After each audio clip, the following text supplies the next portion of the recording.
P.O.S. show yo. P.O.S. show yo.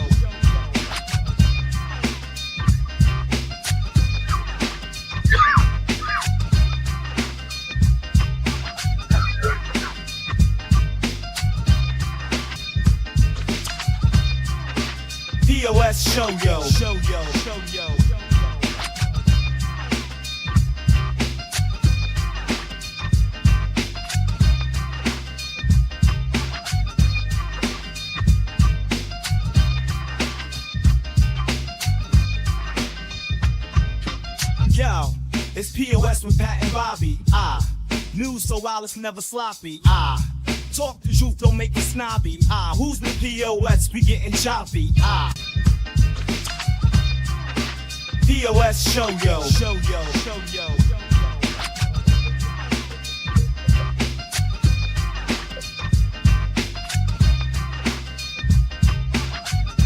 It is the P.O.S. show with Bobby Tamburo. Unfortunately, Pat Oates not joining us today.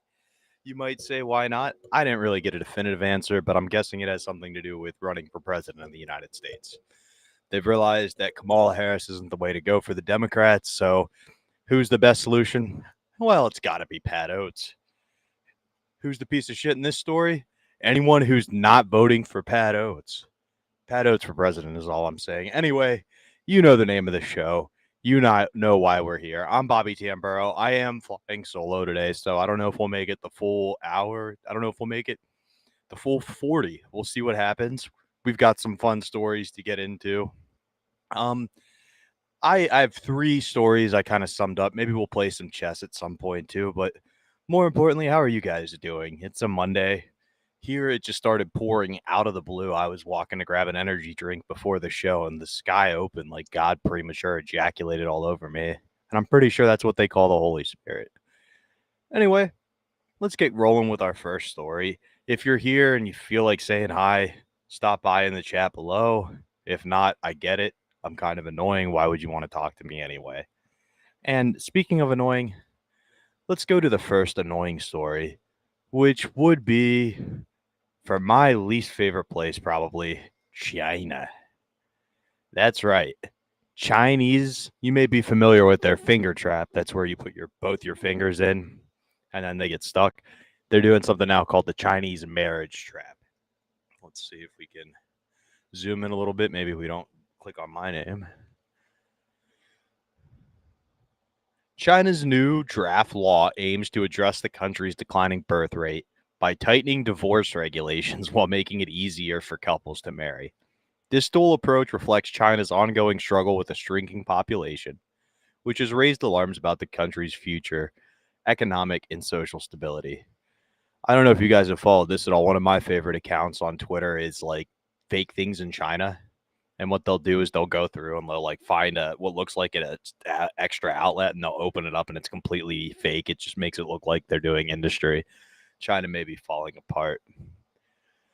The proposed law, which is currently open for public feedback, seeks to simplify marriage registration procedures. The idea is to remove hurdles that might discourage couples from tying the knot. This change is seen as a way to encourage more marriages, a necessary step China's given plummeting marriage rates, which have significantly contributed to its demographic decline. However, while making marriage more accessible, the law also aims to make divorces more difficult. This is part of a broader strategy to stabilize family structures, which the government views as essential to reversing the population decline. The law retains the cooling off period introduced in 2021, which requires couples to wait 30 days before finalizing the divorce. This period is intended to reduce impulsive decisions, but it has also been criticized for trapping individuals in unhappy marriages. I laughed at this picture because I knew it was coming. The most controversial aspect of this law is it's focused on restricting divorces. Critics argue that while the government aims to promote stable families, this approach could backfire by making it harder to divorce. The law might force individuals to stay in a dysfunctional or even abusive relationships, leading to broader societal issues. Additionally, this focus on restricting divorces contrasts sharply with the push to make marriages easier, highlighting a potential disconnect in policy objectives. No, it's pretty clear what the goal is. It's to get people trapped into marriages. Furthermore, these measures are part of a broader, more coercive approach by the Chinese government to encourage childbirth. Previous policies, such as the one-child policy, have left deep scars on the population, particularly women, who were subjected to forced abortions and sterilizations. Now, as the government tries to pivot towards encouraging more births, the lingering distrust from past policies makes these new initiatives particularly contentious. So that seemed like a lot of word salad. Let's break it down pretty simply for you. It seems as though we've got this going on here, which is you've got China declining birth rate. I'm sure it has something to do with, I don't know, the one-child policy where you weren't allowed to have too many kids. Now you are allowed to have a bunch of kids, but why would you? They said it's easier to get married. They're moving all these hurdles, but it's also a lot harder to get divorced. So we gotcha. The old Chinese gotcha system. Who's the piece of shit in this story? Is it anybody in China who gets tricked into marriage? Is it anybody in China who doesn't want to get married? Is it China in general for being like, hey, don't have more than one kid or we're going to force sterilize your baby? And then as a result, now they've got a declining population. I'm going to let you guys decide while I play my fun little song that we always do on these videos about China. Let's hit it. Here comes the bride, no need to hide. China says marry, let's make it worldwide. Divorce is a maze, we'll trap you inside. But hey, at least weddings are on the fast ride.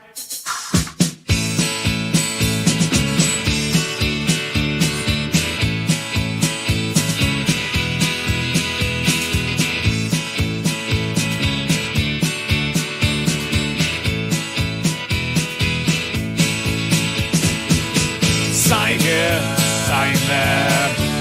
Marriage is a breeze, but if you want out now, you'll be on your knees. Birth rates are dropping, so we tighten the laws. But don't worry, folks, it's all for a cause.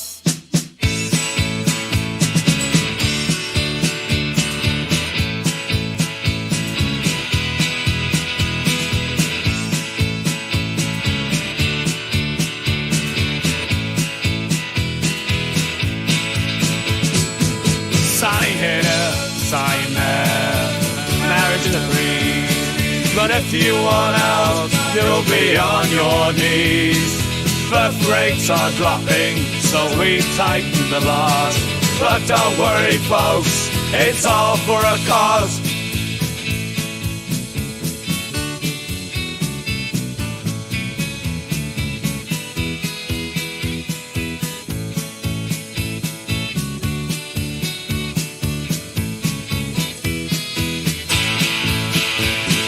Sign here, sign there. Marriage is a breeze, and if you want out, you'll be on your knees. Birth rates are dropping, so we tighten the laws. But don't worry, folks, it's all for a cause.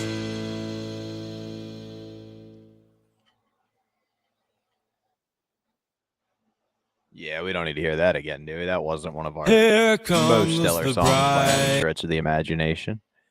Did you guys have time to decide who your piece of shit was? I did. For me, it's China. You are a terrible country. It's almost irresponsible to have kids in a country that is not going well, where 5 minutes ago it was illegal to have as many kids as you have now. And all of a sudden, they want you to have a bunch of kids. It seems like a trap. It seems too good to be true. And for me, I would say I wouldn't have more than one kid because you never know when they're going to reverse their decision. That said, you could argue that the piece of shit here is definitely people who want to get married in China. Why? Go somewhere nicer and get married there and become a citizen there and leave such a terrible country behind. Anyone who wants to get a divorce in China, I get. It's China. Your life's probably not going great, but I don't think it's going to get better just because you get a new wife. I think it just has to do with you living in China. So ultimately, if we're taking anything away from this first story, it's that China is a piece of shit that we don't like and we should hate for obvious reasons. Let's see. Do we have anybody in the chat? No, not on these two. Let's check over on YouTube. We've got no one saying they're piece of shit. So I'm going to go with I'm right, and that everybody kind of agrees here. No one wants to contradict and say that China's not a piece of shit. So it's unanimous. The P.O.S. audience agrees. The BTS, that's the Bobby Tamburo Show audience, agrees that China is 100% a piece of shit. At this time, I thought we'd take a moment and play a nice game of chess. Do you guys like chess? I like chess. Ignore my rating. Let's find a new match. All right, I get to be white. No jokes there from the usual audience. They're playing the Scandinavian. I hate the Scandinavian. I like to play the fried liver, and it kind of shuts it down right away. But we're going to force it on them because this isn't a high-rated game. As you can see, I'm developing the knights early. They don't know what to do. They want to fight over this pawn. We're not fighting. We're going to castle, worst-case scenario here. We got them thinking. While they're thinking, we'll check the chat. We didn't lose any viewers. That's good. Oh, we got a viewer on YouTube. Terry Nee says, thumbs up. He agrees China is a piece of shit. Well, good for you, Terry. I agree. Fuck China. China. All right. They don't want me to develop the bishop here, so let's try to force this and just castle. Anyway, it's kind of a gray Monday here. Figured some chess would lighten the mood a little bit. All right. We'll do this. Get the queen out. Threaten the knight. We're this guy here. They don't want to defend it. Boom.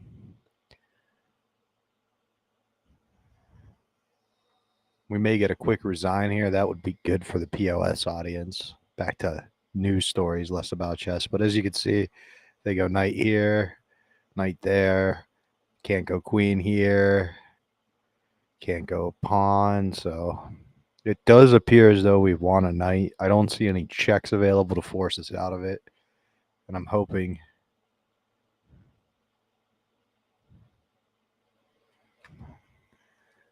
he doesn't make us wait these 8:55. That would be nuts. Let's check the YouTube. Deadfool says thumbs up. Terry says 2 thumbs up. Rest of the week's beautiful. Thank you for tuning in, guys. Welcome aboard. Most people tend to agree. You're not going to find many people outside of China who says China is the piece of shit. So now, if you notice, he's going to take our bishop if we take his rook. So we can just avoid this by going check. He's going to either have to block, maybe move now because he still loses it. So at this point, it would appear as though we've won that rook. I know you guys were super concerned, particularly the YouTube audience. Did he move and I missed it? Oh. All right, we're going to play this game out. Take. If he takes with the pawn, we win a knight. He sacked the queen. What are we doing here? And the resignation. That's what we thought folks want to know on the chess games of the day. Feel free to watch me lose as the show goes on. But I think at this time, in this moment in time, it is time for our second story. By the way, Deadfool, Terry Nee, if you guys want to have a story covered on here or something like that, let me know. If you want me to play a weird chess opening, let me know. I'm looking at you for the chess moves, Terry, and the news stories. Not that I don't know. I don't know if Deadfool likes chess. That's all. On that note, let's go to story number 2. We talked about China and their problems. Let's go international. Let's talk about Brazil and something they had go on recently. This is a fun story. Let me pull it up here. I'm guessing some of you may know this, some of you may not, but there's a fun conspiracy here. I think I saw Kurt Metzger was the first one who brought it to my attention. The Brazil plane crash. A conspiracy unfolds.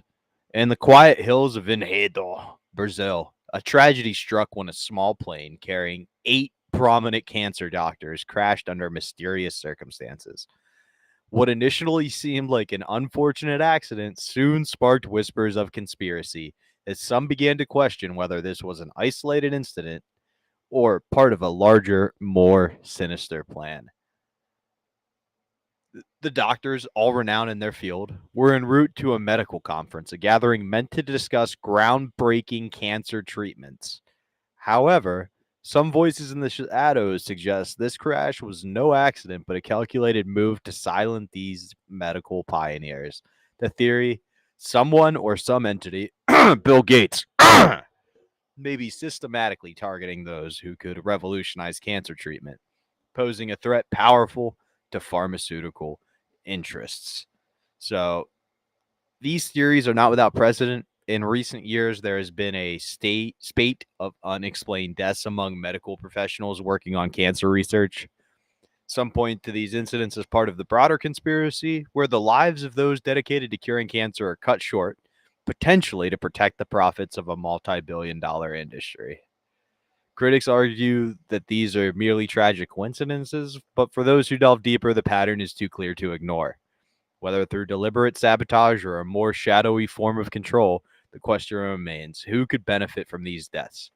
So, that story did a decent job of summarizing, but in case you are at home,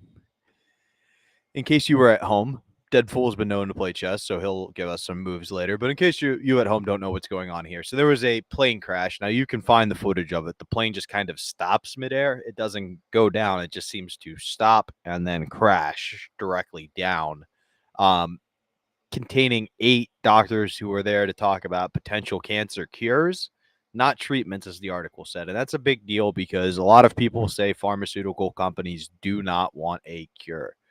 Like, a treatment's great because if you keep paying every 6 months, like let's say you needed a shot that allowed you to go in certain places to prove that you didn't have a disease, these pharmaceutical companies would profit from you having to pay them every 6 months. Whereas if you could get one shot once in your lifetime and be cured forever of that disease or be prevented from ever getting that disease, that would be a one-time payment to them and they would not profit as much. And no one would pay the amount that it would cost if you added up the amount of 6 months in a lifetime for the one shot through insurance and things like that. It would be deducted down. So it would be significantly cheaper for the consumer if you only got one shot and if there was a cure to something. Whereas if you had a treatment, that's much more profitable to the insurance and the pharmaceutical companies. So if you have people lobbying for legislation on healthcare and you're part of the group that wants to make sure people only get treated, don't get cured, then this would be a good opportunity to continue that within the cancer industry, is what people are saying. Now, there were 8 people that were supposed to be on, apparently 15 originally, and then 7 decided to change their flight. So you would have had 15 of the top leading oncologists in the world, guys with groundbreaking treatments for cancer, on an airplane that went down. Now, I'm not good at statistics. I'm not a stats guy. I can't tell you if something's significantly significant, but I can tell you that that's not normal. 15 of the top people going down. Now, you would say they're all in one place at one time, but there are conferences all the time, and you don't hear about that, particularly where it would be on foreign soil, where certain agencies would be allowed to act like that. So there's a lot to be speculated here. The person I saw was Kurt Metzger, and he said this had something to do with the turbo cancer they're finding in certain shots that people may have gotten or been told that were perfectly safe, even though they hadn't been tested on. So that may be part of what's going on here. Who knows? But what I do know is who is the piece of shit in this story. I'll tell you right after this song. In the meantime, let me present some options because that's how we tend to do things here. I kind of skipped that part. The first piece of shit would be Brazil. Get your airplanes under control. All right. We sent doctors there and you let them crash. Come on. This is like your Olympics. You didn't do a great job when you had it. So now you should be using every opportunity to put as good of a message out there as you possibly can. Is it the doctors? Okay. I'm just saying, if you get 15 world leaders, they wouldn't let them all fly on one plane, right? We would go, there's a safety risk there. Something bad may happen to these world leaders. So maybe we apply the same to the top cancer doctors and we don't let them all on one airplane. Is it the 7 who survived? What did they fucking know? Who got to them and told them not to fly the plane? I see all of them as being potential bad people. I see them all as being potential scapegoats. I'll tell you my exact thoughts behind the scenes after this song. You think about it and let me know in the comments. The dogs were flying high in the sky. Cancer cures, they were the guys. But someone had another plan, and now they're gone. Oh man, they were on a doctor's flight, fighting the good fight. But someone didn't like the cure. Now we're left unsure. 8 bright lines all in a row. Were they a threat? We'll never know. The theories fly as high as they, but the truth may never see the light of day. They were on a doctor's flight, fighting the good fight. But someone didn't like the cure. Now we're left unsure.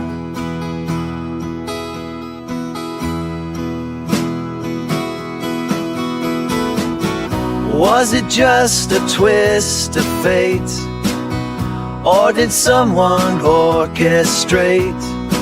We're left with just the questions here as the stories grow year by year. They were on a doctor's flight, fighting the good fight. But someone didn't like the cure. Now we're left unsure. So next time you look up at the sky, remember the docs who dared to try. In the shadows they might remain, but their fights won't be in vain. Yeah, their fight won't be in vain. And I do think it's important to note that whenever you do anything even remotely sensitive health-wise or controversy-wise, I almost said that like I was part of the first story, but AI shuts it down right away. Like anytime you try to use a celebrity or anything along those lines, AI goes, no song, no pictures, no nothing. This one AI was all in. Like even when you're like, hey, can you add a conspiracy angle? Normally it's like, no, we don't like that word. This time it was like, conspiracy? You mean what's actually going down? That may be important evidence for you guys to know before you decided your piece of shit. I didn't see any over on the Twitter or the Vimeo. Let me check over here. None on YouTube. So I guess it's time for me to tell you my piece of shit in this story. And for me, that's very simple. It's anyone who gets on a helicopter with 8 other experts in their field in Brazil. That's a recipe for disaster. I mean, for Christ's sakes, Kobe got on a plane with his daughter, who's kind of an expert in the other coach, and that was enough for people to take it down. Bad things happens in groups. You heard of the Big Boppers? Like the day the music died, that's what happens when you get too many people on the plane. Travis Barker refuses to fly airplanes because the thing almost went down. Like airplanes with too many people who do the same thing never seems to go well. So just stay on the ground would be my advice. So don't get on airplanes with too many other people within your same field. Like when I get on an airplane, I like to look around and be like, are there any borderline open micers here? And if there's more than 7, I'm like, boy, this is not a good sign. And you know what is a good sign? I think it's a good sign that it's time to play another game of chess. Deadfool, I don't know if you want to call out the opening, but if you do, feel free, buddy. I'll check ahead. It looks as though we're black and they played e4. I'm thinking we play Sicilian here, Deadfool. What are you thinking?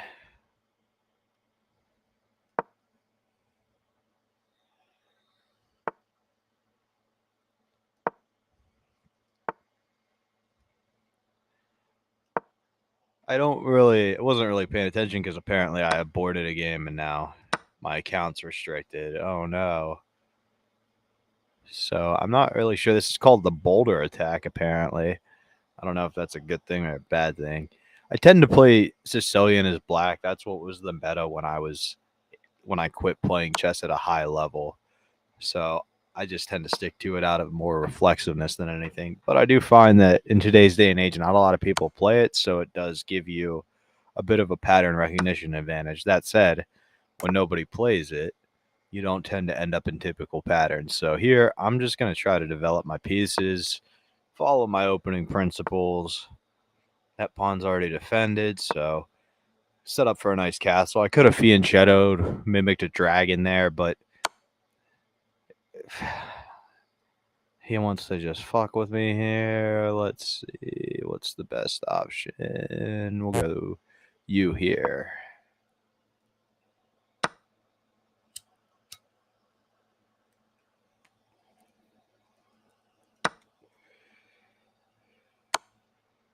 In theory, he's just won a pawn and potentially another piece if he wants to trade these, but I really like the position that he has set me up in here. King in the middle of the board, forced queen lost. That's a resign, folks. I fucked that one up. I'll pay more attention before our third game. Dead fool, there's a good chance we'll be white.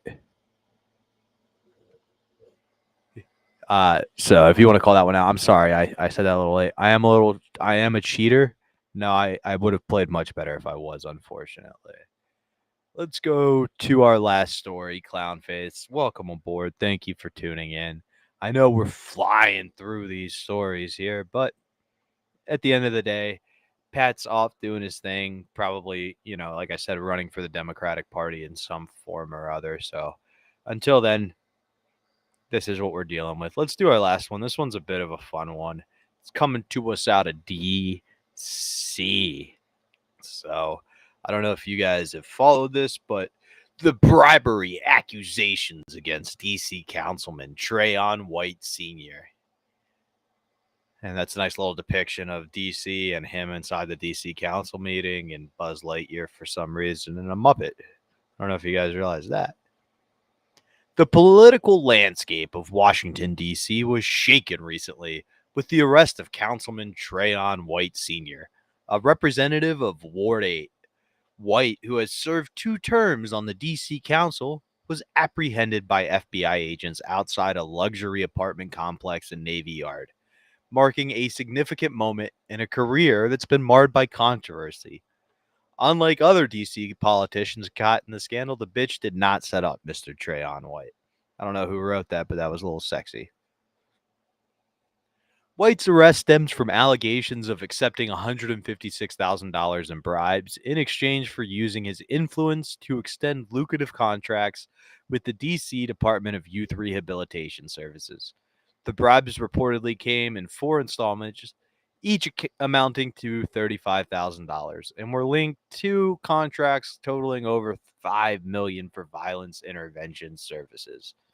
To be honest, that's way less than I actually thought most government things had it in bribes, like 156,000 out of 5 million. Normally, I would assume it was 4 out of 5 million.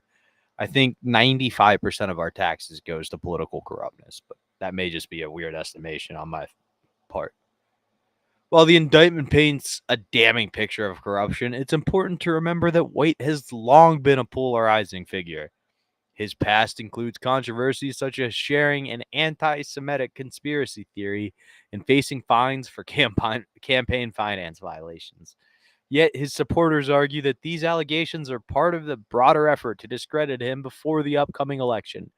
I wonder if his fan base has any theories who might be controlling the media and shaping the narrative around this one, huh? U.S. Attorney Matthew M. Graves emphasized the urgency of the investigation, citing the potential for imminent contract awards influenced by White's actions.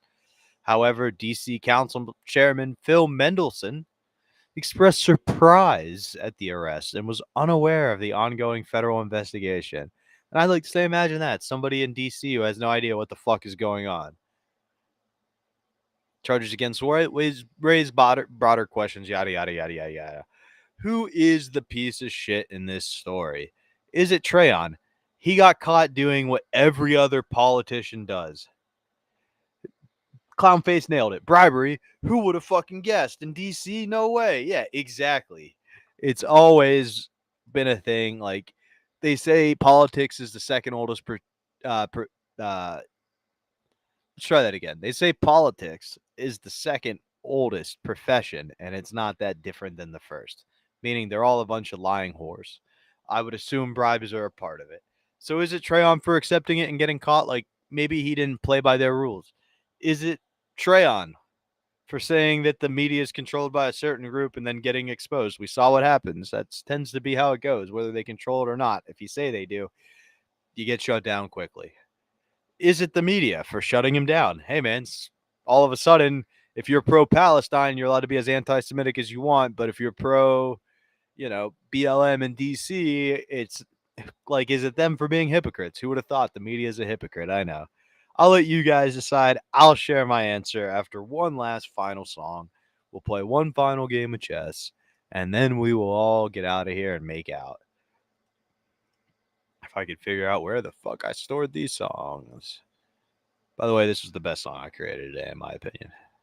Ignore the gibberish. Yo, it's Trayon in the mix, started to get rich quick. But the feds got him locked, now he's in deep shit. Councilman with cash, making shady deals. 156K, thought the game was sealed. Took that money, bullets bomb and soup. But now he's looking down the barrel, can't dispute. Get the contracts, thinking he's the boss. But now the feds roll up, then he's taking the loss. Prime time Trayon, what the hell you doing? Cash in your pocket, but now your life ruined. Prime time Trayon, thought you never get caught. But now the game's over and the whole thing's shot. Got the feds on your ass, what you wanna say? Just a little cash, ain't no harm in play. But the cameras caught you, now your front page news. Looking like a clown in your Broadway shoes. Boy, ain't got your back, but for how long? When the truth comes out, will they sing your song? Rock got you now, nor backs and balls. Set it all you out, will it sink up short? Prime time Trayon, what the hell you doing? Cash in your pocket, but now your life ruined. Prime time Trayon, thought you never get caught. But now the game's over and the whole thing's shot. You played with fire, thought you were untouchable. But the Lord came knocking, now your life's unstable. You thought you win, but now you're in the trap. Welcome to the downfall in your own rap. There's a rock, it's still real instincts come on out of the whole gun. Been struggling to life. Look at wicked sliding with us. Nothing that keep up. Prime time's over, now you're doing time. From councilman to convict, all for a time. Should've stayed clean, should've walked that line. Now you're sitting in a cell, thinking, damn, that was mine. And I stand in the yard with his shit struck black. Cruising up, bust a lack, this is next, she's back. But I'm so damn fake, cooking you with a spill. Fit for Lord, give a bank, fucking score and shit. I'm into Ray music and those are my strip. I know we're all forced to and look at my loud. But I got the tat and your crest can find me, come. Prime time Trayon, what the hell you doing? Cash in your pocket, but now your life's ruined. Prime time Trayon, that never get caught. But now the game's over and the whole thing's shot. Prime time Trayon, what the hell you doing? Cash in your pocket, but now your life's ruined. Prime time Trayon, thought you never get caught. But now the game's over and the whole thing's shot.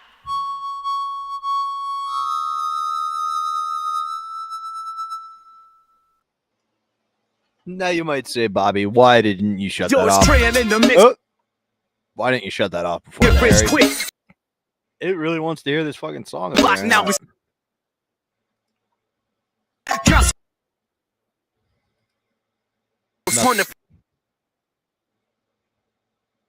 was sealed. Took that money, bullets bomb and soup. But now he's looking down the barrel, can't dispute. Get the contracts, thinking he's the. It's nothing like fighting your own system, huh? On that note, hopefully I figured it out. If not, we'll play it by ear, as the kids say. Who's your piece of shit in that story? For me, it's not Trayon for this. I get it. We all take bribes, whether it be like you put up with the hot girl shit so you get to date her, right? Or you fuck the ugly chick because you let you do your fetish. You know what I mean? Like, you make sacrifices to get what you want. Like, this was his form of bribery to do it. So I get it. I get it. We've all been there. It's not DC for not knowing. It's why is there a council of DC worth $5 million like for defense contracts when the National Guard's there? We had $5 million, but we couldn't stop all those homies from getting the unauthorized tour of the Capitol. What are we doing here? It just is nuts. The amount of our tax dollars that go to absolute waste. Like, nobody noticed that the first 35,000, second 35, it got to 5 payments of $35,000. Stop paying your taxes. Let's dump some tea in the ocean. They're all pieces of shit. We're gonna play one more game of chess. I think I understood Dead Fool's notary. It's a little different than what I am familiar with, but I think he wants me to open with Queen's Pawn. Not my favorite opening, but we'll give it the old college try.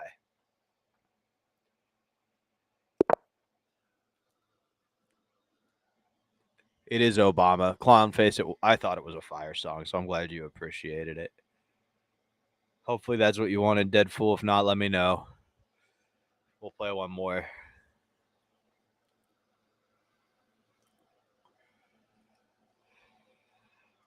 We may have froze him. We may have shut him down.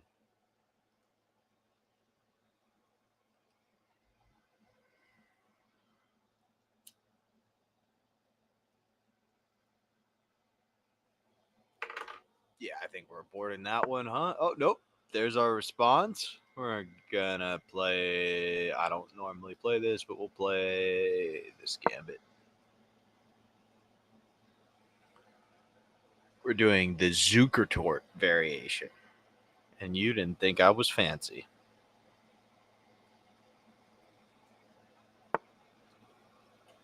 I remember one time I was playing in a tournament, and the guy I was playing against knew how to do the Gucci piano. And to this day, I don't know how to do the Gucci piano, but it comes up every so often on here. And my coach was like, "What's your strategy? How are you going to handle the Gucci piano?" And it was like simple. I just went for the 4-move checkmate, and I didn't know how to stop it with this dumb opening. Sometimes it's more fun just to learn the principles than it is to actually like play the chess, if that makes any sense. Like if you just memorize a bunch of openings, yes, eventually there's a certain point where you'll get better than everybody you're playing. But if you don't ever get to that level, it does feel like it could be a waste of talent. That is not what I said to do, but it's going to cost us a fucking night. Well, we've made up our own gambit. It's called the Chigorian Tamburo accidentally click wrong buttons gambit. We'll see what happens. Let's check the chat. Yo, Jim, chess. Yeah, man. Sometimes when Pat's not here, we play chess. Well, thank you for calling me fancy, buddy.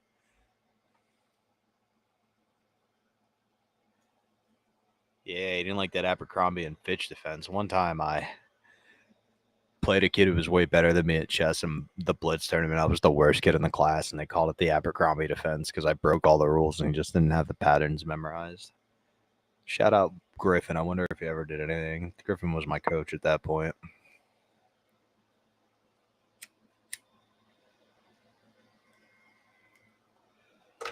Yeah, I feel like we may be in trouble in this one, fellas. Not going to lie to you, but, you know, everybody at this rating kind of sucks, so it's worth playing out. All right, so we bought ourselves a little space. How do we want to take advantage? Let's pin it. That way we can castle. Ideally get something when he falls asleep.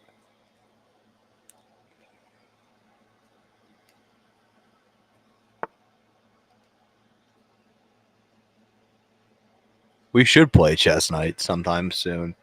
Maybe I'll set up a live stream and we can do like a little tournament or something. That would be a lot of fun.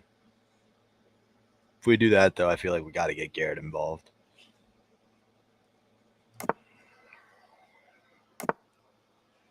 Yeah, that's what I thought. Run, you fucking puss. All right.